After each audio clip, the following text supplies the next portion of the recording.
See, I am sending you out like lambs into the midst of wolves. Please be seated.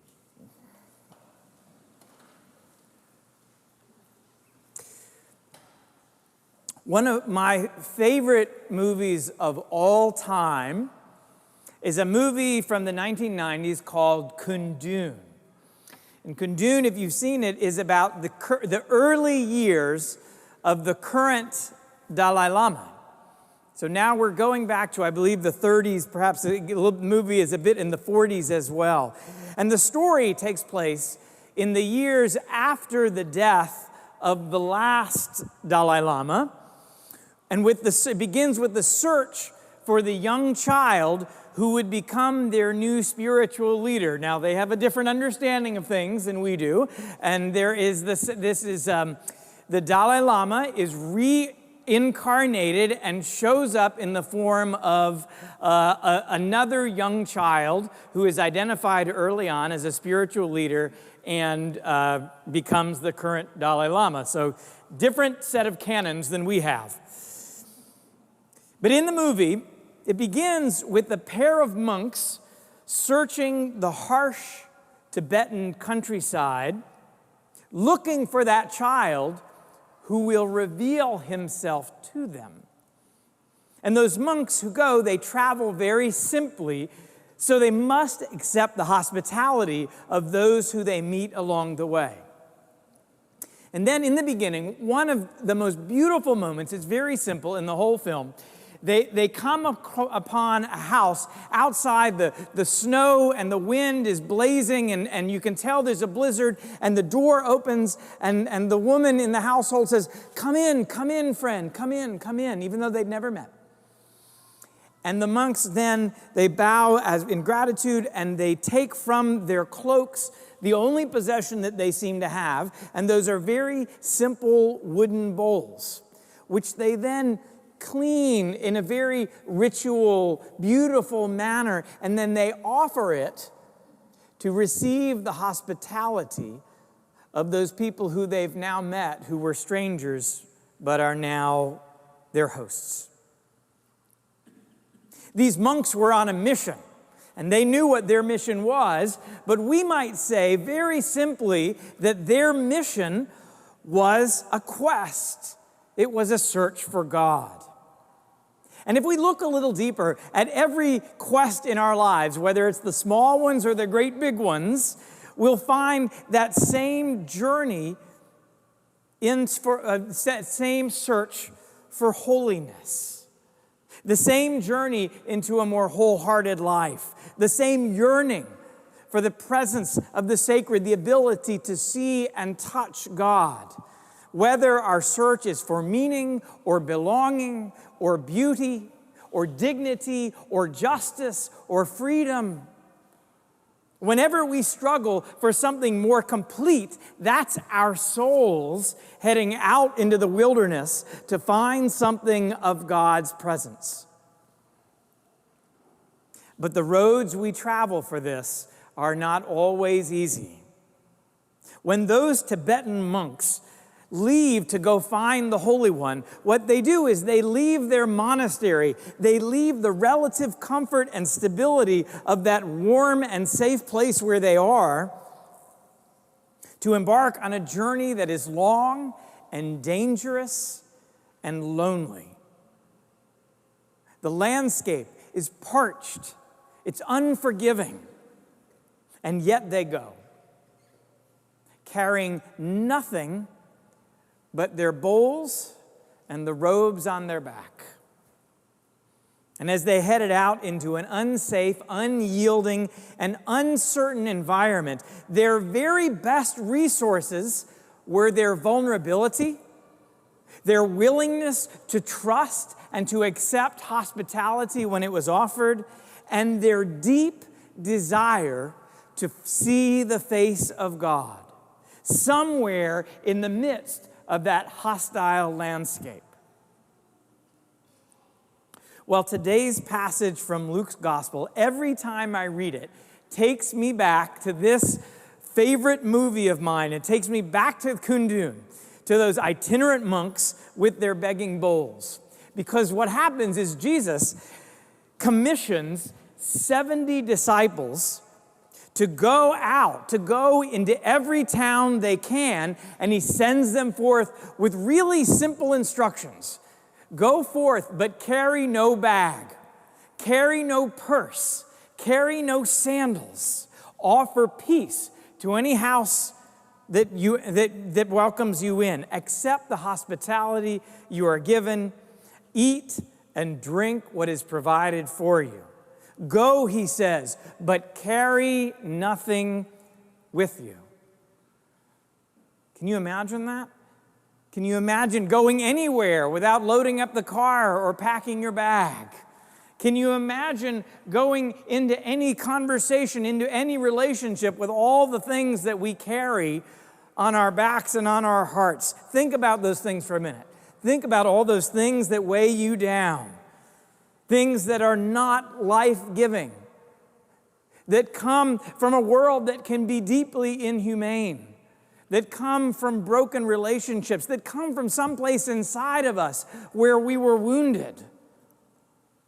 Imagine how you carry those things.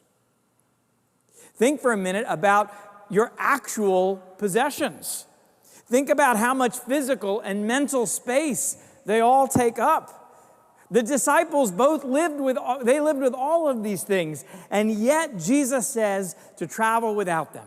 He said those bags that you packed so carefully, or maybe not so carefully, you're not going to need them. Everything you put in there, you're not going to need it. In fact, you can be free from them. They weigh you down, but you can be free. You can be free. Let's talk about freedom. Freedom is at the heart of the spiritual life. We see it in Jesus' message this morning. We see it in so many religions. We see it in so many wisdom traditions. Freedom is also at the heart of our American story, one which we revisit often, but especially as we near Independence Day, which is tomorrow.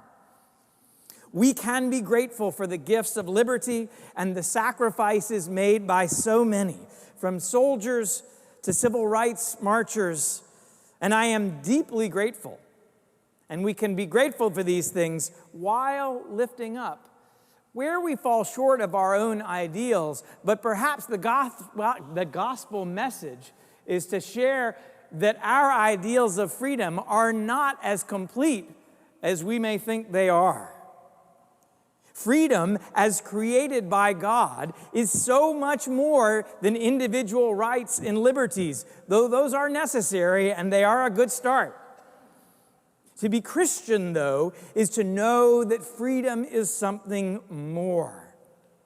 It is a freedom that comes not through carrying our wealth and our privileges on our backs, buffering us against the uncertainties of life, or deflecting those hardships onto others. It is a freedom that comes not from a system of laws that values property over dignity. To follow Jesus means that freedom comes from unburdening ourselves of the things, all those things that the world would lay on us that keep us from loving God, loving our neighbor, and loving ourselves. To follow Jesus means that until all are free, until all can have access to the freedom and dignity and wholeness that God envisions for each and every one of us, then none of us are truly free.